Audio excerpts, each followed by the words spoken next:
Daily bus മലയാളത്തിലേക്ക് എല്ലാവർക്കും സ്വാഗതം. ബിഗ് ബോസ് സീസൺ 7 എന്ന് പറയുമ്പോൾ ഏറ്റവും കൂടുതൽ ആൾക്കാർക്ക് കണ്ണിൽ വരുന്നതും മനസ്സിൽ ഓർക്കണതും അനീഷിനെ കുറിച്ചായിരിക്കും. അപ്പോൾ അനീഷിനെ കുറിച്ച് തന്നെയാണ് ഞാനിവിടെ പറയാൻ പോണത്. അനീഷിന് മൈജി കൊടുത്ത ഗൃഹോപകരണങ്ങൾ വാങ്ങാൻ വേണ്ടി കഴിഞ്ഞ ആഴ്ച 2 ദിവസം മുമ്പ് അനീഷ് മൈജി ഷോറൂമിൽ പോയിട്ടുണ്ടായിരുന്നു. എന്നിട്ട് മൈജി 2 ലക്ഷം വില വരുന്ന മൊബൈൽ ഫോണും പിന്നെ വേറെ ഏതോ ഒരു ഉപകരണമാണ് അനീഷിന് ലഭിച്ചത്. അപ്പോൾ അതൊന്നുമല്ല, അവിടെ ചെന്നപ്പോൾ അവിടെ മയക്കും പിടിച്ച് കുറേ ആൾക്കാർ നടക്കണ്ടല്ലോ. അതായത് ഇവരുടെ വായെന്നൊക്കെ എന്താ വീഴുക എന്ന് നോക്കിയിട്ട്, എന്നിട്ട് വേണമല്ലോ അവർക്കത് ചാനലിലിട്ട് പ്രൊമോട്ട് ചെയ്ത് കാര്യം വഷളാക്കാൻ വേണ്ടിയിട്ട്. അങ്ങനെ കുറേ ആൾക്കാർ നടക്കുന്നുണ്ട്. അവർ അവിടെ വന്നിട്ട് അനീഷിനോട് ചോദിക്കുന്ന ഓരോ ചോദ്യങ്ങൾ കേട്ടപ്പോൾ സത്യം പറഞ്ഞാൽ വളരെ എന്താ പറയേണ്ടതെന്ന് പറഞ്ഞോളൂ, അത്ര മോശമായി തോന്നി. നിങ്ങൾ ആര് കേട്ടാലും അങ്ങനെ തോന്നുള്ളൂ.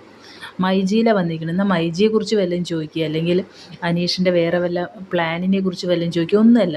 അനിമോൾ വിളിച്ചു, അനിമോൾ എന്താ ചെയ്യണേ ബിഗ് ബോസ് കഴിഞ്ഞിട്ട്, അനിമോളോട് ഇപ്പോഴും ഇഷ്ടമാണോ, പിന്നെ അതുപോലെ എന്താണ് അനിമോൾ 10 ലക്ഷം ലഭിച്ചുവല്ലോ അനീഷിന്, മറ്റേ കോൺഫിഡൻറ്റ് ഗ്രൂപ്പ് കൊടുത്തുല്ലോ, റോയ് സാറ് കൊടുത്തു 10 ലക്ഷം.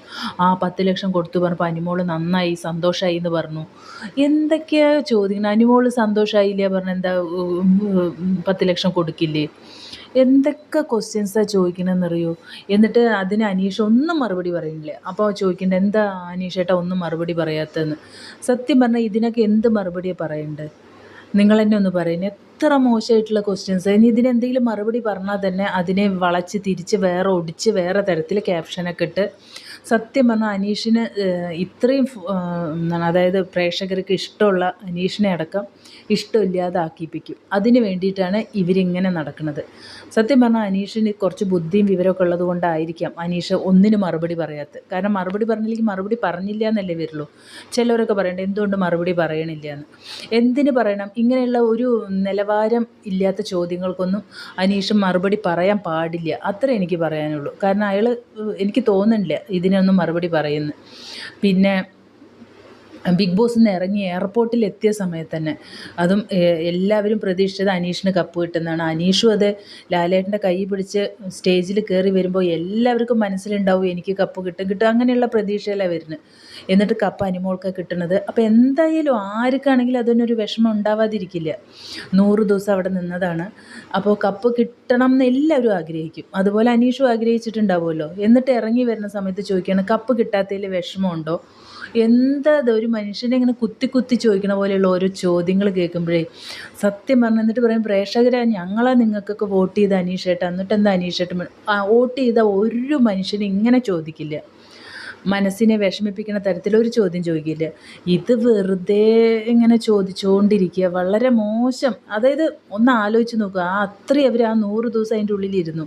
എന്നിട്ട് അവസാനം സ്റ്റേജിൽ വരെ എത്തി. എന്നിട്ടും കപ്പ് കിട്ടിയില്ല. ആ സമയത്തുള്ള ആർക്കും അറിയാവുന്ന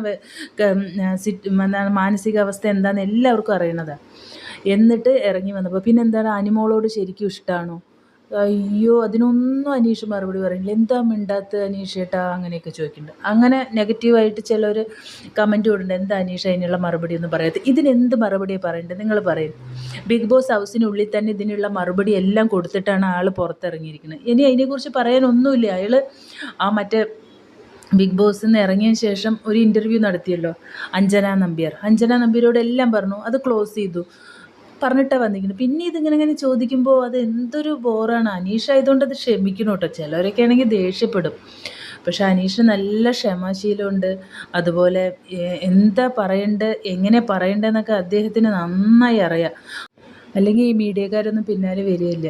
എന്നാലും മീഡിയക്കാരോട് ഒന്നേ പറയുള്ളൂ, ഇങ്ങനെ വെറുതെ ഇങ്ങനെ ഒരു നിലവാരമില്ലാത്ത ചോദ്യം ചോദിക്കാതെ നിങ്ങൾ നല്ല വല്ല ചോദ്യം ചോദിക്കും. മൈജിയിലാണ് വന്നിരിക്കുന്നത്. അപ്പോൾ മൈജിയെക്കുറിച്ച് എന്തെല്ലാം ചോദിക്കാണ്ട്? നിങ്ങൾക്ക് എന്തൊക്കെ ഗൃഹോപകരണം കിട്ടി, എന്തൊക്കെയാണ് വാങ്ങാൻ ആഗ്രഹം, എന്താണ് മൈജിയെക്കുറിച്ച് അഭിപ്രായം? മൈജി കണ്ടസ്റ്റൻ്റായിട്ടാണ് വന്നത്. പിന്നെ അതിനുശേഷം വേറെ ഒരു മൈജിയെക്കുറിച്ച് ചോദിക്കുന്നുണ്ട്. അത് അനീഷ് തന്നെ പറയുന്നുണ്ട്, എന്നോട് മൈജിയെക്കുറിച്ച് സംസാരിക്കൂ എന്ന് പറയുന്നുണ്ട്. അതിനുശേഷം മൈജിയെക്കുറിച്ച് ചോദിക്കുന്നുണ്ട് കേട്ടോ. സത്യം പറഞ്ഞാൽ നല്ലൊരു ഗ്രാറ്റിറ്റ്യൂഡുള്ളൊരു മനുഷ്യൻ തന്നെ. കാരണം മൈജി എന്നാണ് അദ്ദേഹം ബിഗ് ബോസിൽ വന്ന്, അപ്പോൾ ഒരിക്കലും മറക്കാൻ പാടില്ല. അതിൻ്റെ ആ ഒരു നന്ദി എന്തായാലും കാണിക്കുന്നുണ്ട്. പിന്നെ അനീഷ് ചേട്ടനോട് ഒരു കാര്യം പറയാനുള്ളൂ. എന്താ പറയുക, കണ്ണി കണ്ട കുറേ യൂട്യൂബിൽ ഇൻ്റർവ്യൂ കൊടുക്കാനായിട്ട് കുറേ ആൾക്കാർ ഇരിക്കുന്നുണ്ട്. അങ്ങനെയുള്ളവർക്കൊന്നും കൊടുക്കാതെ ഇത്തിരി നല്ല നിലവാരമുള്ളവർക്കും സ്റ്റാൻഡേർഡ് ഉള്ളവർക്കും മാത്രമേ ഇൻ്റർവ്യൂ കൊടുക്കുക. അല്ലാന്നുണ്ടെങ്കിൽ അവർ പൂച്ചയെ പട്ടിയാക്കും പറയില്ല, അങ്ങനത്തെ തരത്തിലുള്ള ഓരോ ക്വസ്റ്റ്യൻസ് ചോദിച്ച് അനീഷ് ചേട്ടന് ഇപ്പം ഉണ്ടായ ആ ഒരു എന്താണ് ജനപിന്തുണ ഇല്ലാതാക്കും അവർ. അത്രത്തോളം മോശമാക്കേണ്ട തരത്തിൽ കൊണ്ടുവരും.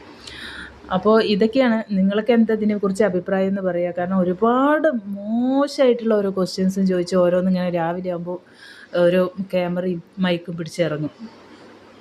ഈ വീഡിയോ നിങ്ങൾക്ക് ഇഷ്ടപ്പെട്ടാൽ സബ്സ്ക്രൈബ് ചെയ്യാൻ മറക്കല്ലേ. Thank you.